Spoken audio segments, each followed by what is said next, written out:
नमस्कार दोस्तों, धर्म रहस्य चैनल पर आपका एक बार फिर से स्वागत है। आज हम दर्शकों के महत्वपूर्ण प्रश्नों को लेंगे, जिसमें कई दर्शकों ने पूछा कि हिंदू धर्म का विदेशों में प्रचार क्यों नहीं हुआ है। हिंदू धर्म से संबंधित बहुत सारी भ्रांतियां जो हैं, उसके बारे में भी वर्णन कीजिए और हिंदू धर्म का प्रचार प्रसार विश्व में कैसे हो सकता है। हिंदू धर्म आखिर लोगों की समझ में क्यों नहीं आता और क्या हिंदू धर्म में सभी को पूरी आजादी है। तो आज इन्हीं सब प्रश्नों का विस्तृत वर्णन यहाँ पे किया जाएगा और जानते हैं अपने हिंदू धर्म के विषय में। देखिए, सबसे बड़ी बात जो निकल के आती है वो यह है कि बाकी धर्मों में ईश्वर से डरना सिखाया जाता है। हर धर्म का ईश्वर, आप उससे भयभीत होते हैं, लेकिन अपने हिंदू धर्म में ऐसा नहीं है। आप ईश्वर से डर के कोई काम नहीं, बल्कि ईश्वर में विलीन होने के लिए काम करते हैं, ईश्वर के जैसा बनने के लिए कार्य करते हैं। यहीं पर हम अन्य सभी धर्मों से आगे निकल जाते हैं। आध्यात्मिकता की जो दौड़ है, उसमें हमारा धर्म बहुत आगे है, लेकिन यही एक बड़ी विडंबना पैदा करता है। जिससे भी व्यक्ति डरता है, उसके बारे में बात नहीं करता, उसका उसके बुरे चीजों को नहीं दिखाता है, क्योंकि उससे वह डरता है। लेकिन जब हम किसी से डरते नहीं हैं, तो उसकी छोटी-छोटी कमियों को भी हम पूरी दुनिया को बता सकते हैं। ऐसा ही हमारे हिंदू धर्म के साथ होता है। किसी भी धर्म में आप ईश्वर के अस्तित्व पर, उसके पैगंबरों पर उँगली नहीं उठा सकते हैं। उनकी गलतियों के ऊपर आप वार्तालाप नहीं कर सकते हैं, बातचीत नहीं कर सकते हैं। लेकिन हमारे हिंदू धर्म में पूरा मौका दिया जाता है। आप किसी भी व्यक्ति से कुछ भी पूछ सकते हैं, कुछ भी कह सकते हैं, आप पूरी तरह स्वतंत्र हैं। इसीलिए इतनी आपस में घाल-मेल बन जाता है और आपस में एक-दूसरे से हम जुड़ नहीं पाते हैं, अपने-अपने मतों के कारण, अपने-अपने ज्ञान के कारण। अधिकतर लोग प्रश्नों के रूप में यह फैलाते हैं, क्या हिंदुओं का एक भगवान नहीं है? उनके इतने सारे भगवान क्यों हैं? क्या वह सिर्फ एक ही भगवान की प्रार्थना करते हैं? जबकि अगर हिंदू धर्म की बात की जाए, तो हमारे यहाँ इतनी विविधता है कि हमारे यहाँ किसी भी धर्म के पैगंबर को हम उतना ही महत्व देते हैं, जितना कि हमारे यहाँ किसी विशेष गुरु को दिया जाता हो। हमारे यहाँ हम जीसस को भी स्वीकार करते हैं, मोहम्मद साहब को भी स्वीकार करते हैं। लेकिन अगर आप किसी दूसरे धर्म में चले जाएंगे, तो वह आपके ईश्वर को स्वीकार नहीं करेगा। जैसे हमने मोहम्मद साहब को स्वीकार किया, लेकिन आप किसी मुस्लिम से कहिए कि आप भी हमारी माता जी को स्वीकार कीजिए, हमारे भगवान शिव को, हमारे विष्णु भगवान को स्वीकार कीजिए, तो वह मना कर देंगे। यही वो छोटी सोच के हो जाते हैं, क्योंकि ईश्वर बंधा हुआ नहीं है, या किसी ने उसे बांध के नहीं रखा हुआ है। वो विशाल है, विस्तृत है, उसकी श्रेणी, उसकी विविधता इतनी ज्यादा बड़ी है कि जब धरती पर भी फूल उगाता है, तो कोई लाल रंग का होता है, तो कोई नीले रंग का होता है, कोई सफेद रंग का होता है। विविधता ही उसकी पहचान है।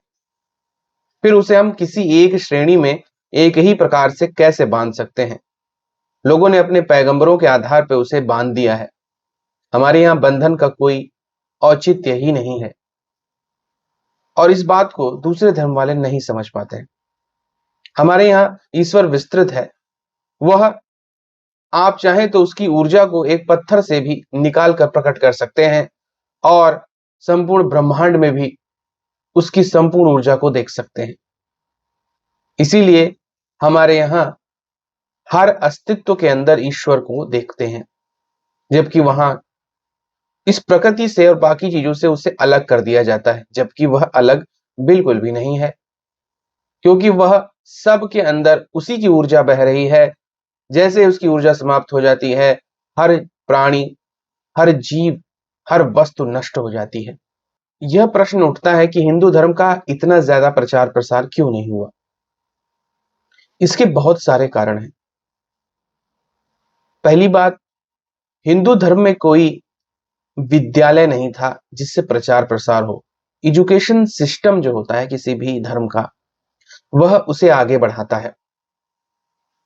हम अगर बात करें नालंदा विश्वविद्यालय तक के समय की, तब की स्थिति ठीक थी।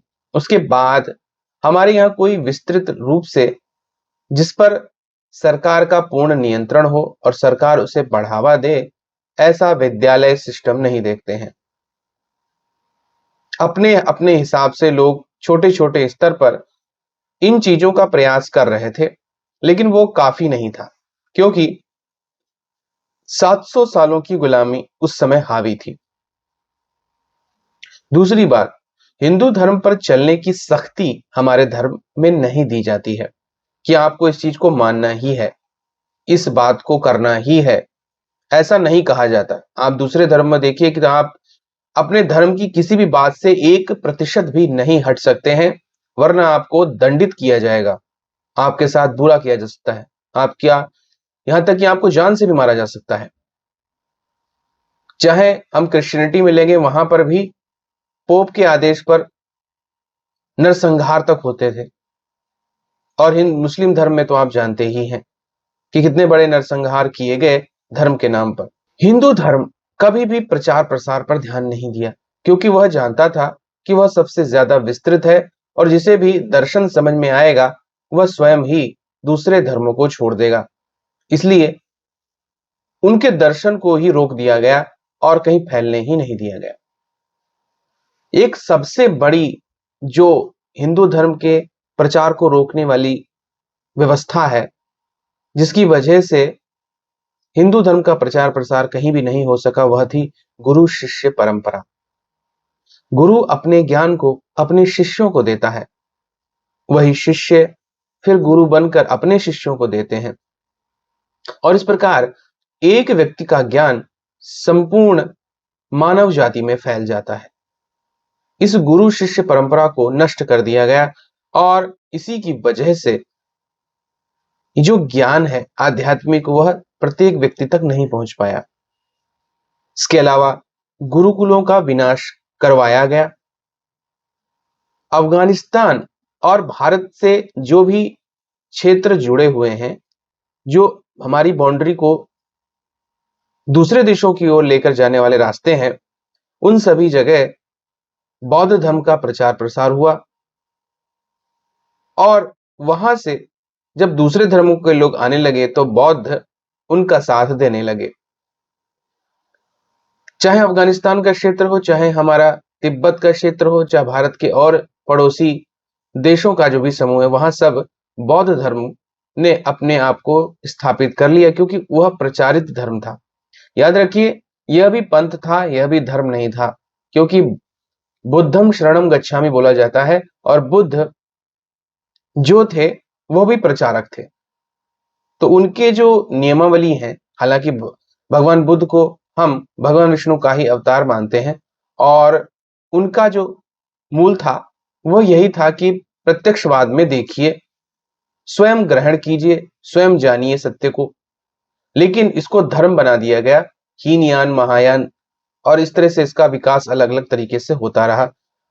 भगवान बुद्ध पैदा भी सनातन हिंदू धर्म में हुए थे और मृत्यु भी उनकी हिंदू सनातन ही हुई थी, लेकिन उनके शिष्यों ने उस चीज का प्रसार और प्रचार किया और एक अलग धर्म बना दिया। ऐसा ही महावीर स्वामी के साथ भी हुआ था। तो यह भाग जो हिंदू धर्म का है वह हिंदू धर्म से अलग कर दिया गया। इसी तरह सबसे महत्वपूर्ण था मध्यकाल में आपका नालंदा पुस्तकालय का विनाश करना। वहां पे बहुत बड़ी संख्या में हिंदू धर्म ग्रंथों को संचित करके रखा गया था, और ज्ञान कितना भी हो जाए, दिमाग बुद्धि उसे खो देती है, इसलिए उसे पुस्तकों के रूप में संग्रह किया जाता है। उस जमाने में कंप्यूटर नहीं था, इसलिए सारा संग्रह पुस्तकों के रूप में किया जाता था, और नालंदा विश्वविद्यालय को जलाकर उसे पूरा भस्म कर दिया गया। 3 दिन तक लगातार नालंदा पुस्तकालय जलता रहा था, इसलिए पुराना जितना भी प्राचीन ज्ञान था सब नष्ट हो गया। इसके अलावा वामपंथी और उदारवादी प्रचारक जो हैं वो हिंदुओं की इस प्रकार से प्रचार प्रसार करते हैं जिससे जनता में उसका दुष्प्रचार होता है। इसके अलावा ऐसे कई झूठ हैं, जैसे कि एक आप दूसरे धर्मों में देखेंगे एक ईश्वर को माना जाता है, चाहे आप क्रिश्चियनिटी ले लीजिए, चाहे आप इस्लाम ले लीजिए, अन्य धर्मों में भी लगभग एक ही ईश्वर को माना जाता है। इसलिए अन्य धर्मों से अलग करने के लिए यहाँ पर 33 करोड़ देवी देवता या भगवान है, यह बात प्रचारित की जाती है ताकि अन्य धर्मों से इसे अलग करके देखा जाए और इनकी मूर्खता प्रदर्शित की जाए, इनकी गलत बातों की व्याख्या की जाए। इससे भी बहुत बुरा प्रभाव पड़ा। इसके अलावा जो मीडिया है वह भी हिंदू धर्म से जुड़ी हुई बुरी खबरों का प्रचार प्रसार बहुत अच्छे तरीके से करता है, जिसकी वजह से हिंदू धर्म का विकास नहीं हो पाया। इसके अलावा हिंदू धर्म का खुद का व्यक्तित्व आलसी है और वह प्रचार प्रसार करना ही नहीं चाहता। वह ज्ञानवान तो अवश्य है, लेकिन प्रचार प्रसार में विश्वास नहीं करता है। हिंदू धर्म से संबंधित ऐसी बहुत सी चीजें इसीलिए हम देखने को पाते हैं। हिंदू धर्म का इसीलिए प्रचार प्रसार नहीं हुआ, हालांकि सबसे ज्यादा पुराना धर्म इसी को ही माना जाता है। यहां पर इतनी ज्यादा सोच में विविधता देने की कोशिश की गई कि लोगों ने सांख्य, योग, कहानी, पुराण, मीमांसा, वेदांत इत्यादि के माध्यम से सत्य को अलग अलग तरह से प्रकट किया और उनके पीछे चलने वाले उनके जितने भी शिष्य हैं उन्होंने अपने मत का प्रचार किया और वास्तविक कंबाइंड जो सत्य है उसको लेकर नहीं चले। इसलिए भी आपस में एक दूसरे से विविधता आ गई। यह हम देखते ही हैं कि आज भी वैष्णववादी भगवान विष्णु को सर्वोच्च ईश्वर बनाते हैं, शैववादी शिव को सबसे बड़ा ईश्वर बनाने की कोशिश करते हैं, शाक्तवादी देवी को सबसे बड़ा ईश्वर बनाने की कोशिश करते हैं, लेकिन वास्तविकता और वास्तविक ज्ञान के पीछे नहीं दौड़ते। यही मूर्खता है। जब तक आप अपनी पूरी ज्ञान को नहीं जानेंगे तब तक आप आपस में भी लड़ सकते हैं और इसका फायदा दूसरे लोगों को बहुत आसानी से मिल जाता है। इसके अलावा हमारे हिंदू धर्म की एक बहुत बड़ी कमी रही है और वह रही है जाति व्यवस्था। हालांकि जाति व्यवस्था जो देन है वह पहले मुस्लिम शासकों ने इसको बढ़ावा दिया और उसके बाद अंग्रेजों ने विशेष रूप से इसे भारतीय जनता पर लागू करवा लिया। वह यह बात जानते थे कि समाज बहुत बड़ा है और इसे तोड़ने के लिए हमें जाति व्यवस्था को बहुत ही गहराई से व्यक्तियों के हृदय में डालना होगा। इसीलिए उन्होंने जब पहले नौकरी देनी भी शुरू की तो वह ब्राह्मणों को और ठाकुरों को देते थे, बाकी जातियों को उनसे अलग रखते थे। फिर उन्होंने छुआछूत भी लागू करवा दी। नीची जात के व्यक्ति को छूने मात्र से भी आपका धर्म भ्रष्ट हो सकता है, ऐसी बातों का प्रचार प्रसार किया गया। इसके अलावा इनका विकास पूरे संसार भर में ना हो इसलिए मध्यकाल में एक बहुत ही विशेष बात फैलाई गई थी, वो भी यहाँ के पंडितों के माध्यम से करवाया गया, क्योंकि जितने भी अंग्रेज शासक थे उनको ये बात पता थी कि अगर हिंदू विश्व में चारों तरफ फैलेगा तो यह प्रचार प्रसार अवश्य करेगा।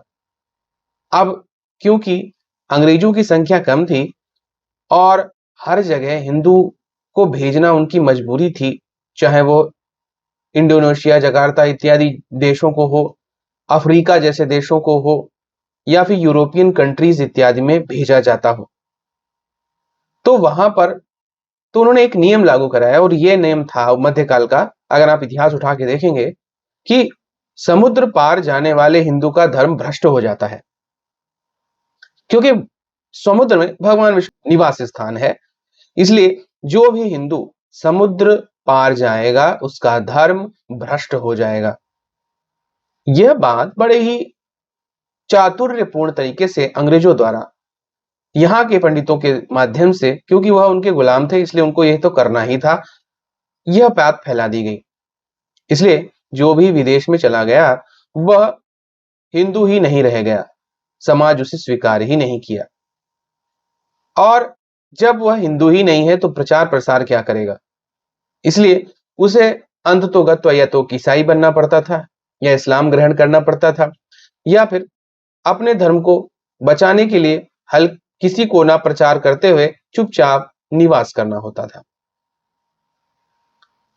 इसीलिए ऐसे बहुत सी चीजें मैंने देखा जो है मध्यकाल में लागू की गई, जिसकी वजह से धर्म को भ्रष्ट करने की बहुत तरीके से कोशिश की गई। इसका एक बहुत बड़ा उदाहरण हमको देखने को मिलता है 1857 की क्रांति के दौरान, जब जानबूझ के चर्बी लगे कारतूसों वाले बंदूकों को दिया गया था, जिसमें गाय और सूअर की चर्बी लगाई गई थी और उसे दांत से ही काट के खींचना पड़ता था। तो जानबूझ के, ताकि हिंदू का धर्म भ्रष्ट हो और वह ईसाई बन सके, इत्यादि बहुत सी चीजें ऐसी थी जो की गई। समाज इसी तरह चलता रहा और हिंदू अपना विकास करना ही भूल गए। 700 साल की गुलामी बुरी तरह इन पर हावी हो गई। लेकिन ऐसा नहीं है क्या हिंदू, एक सवाल आता है कि हिंदू धर्म केवल भारत में ही है और कहीं हिंदू नहीं रहते। तो मैं आपको एक आंकड़ा बताता हूं, जिसको सुनकर के आपको लगेगा नहीं, हम संसार भर में फैले हुए हैं। जनगणना के आंकड़ों के अनुसार रूस में 1,43,000 हिंदू रहते हैं। यूनाइटेड किंगडम में 10 लाख के करीब संख्या बताई जाती है।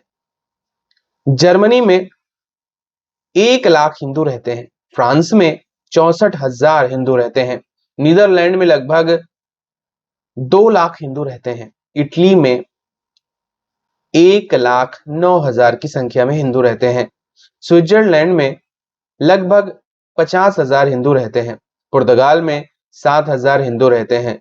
यूक्रेन में लगभग 42,000 के करीब हिंदू रहते हैं। नॉर्वे में 23,000 हिंदू रहते हैं।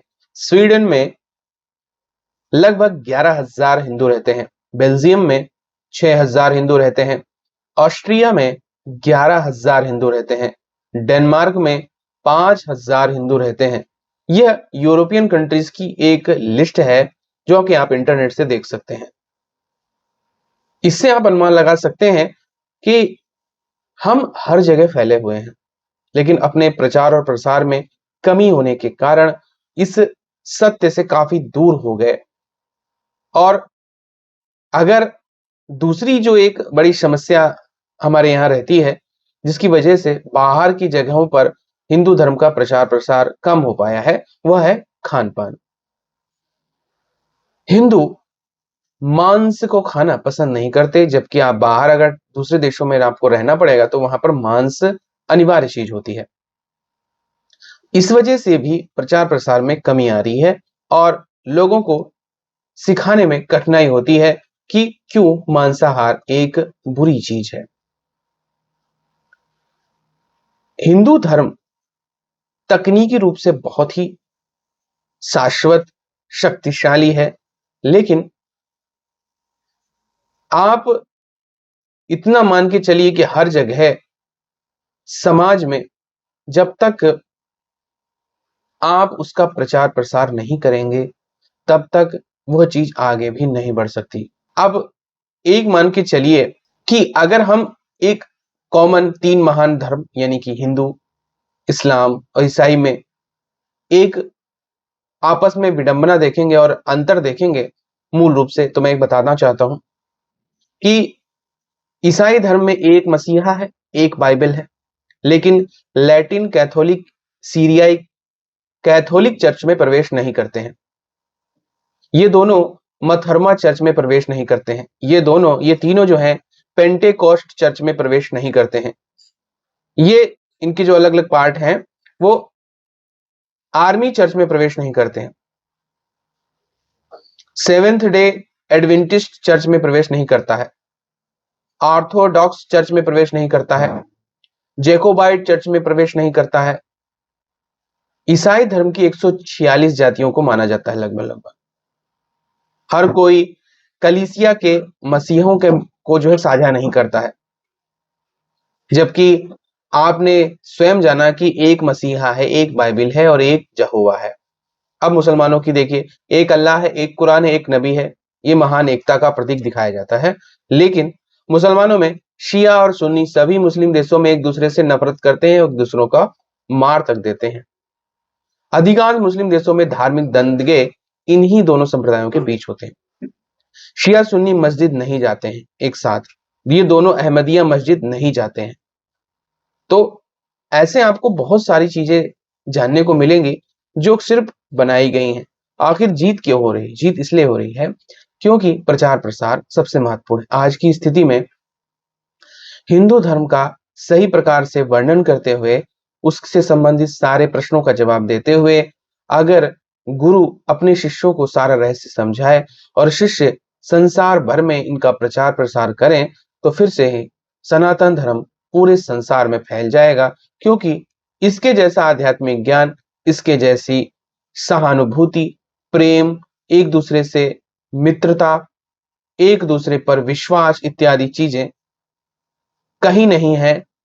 दो चार जो कमियां हैं वह आराम से दूर की जा सकती हैं और हिंदू धर्म को पूरे संसार भर में फैलाया जा सकता है। तो अगर आज का वीडियो आपको पसंद आया है तो लाइक करें, शेयर करें, सब्सक्राइब करें। आपका दिन मंगलमय हो। धन्यवाद।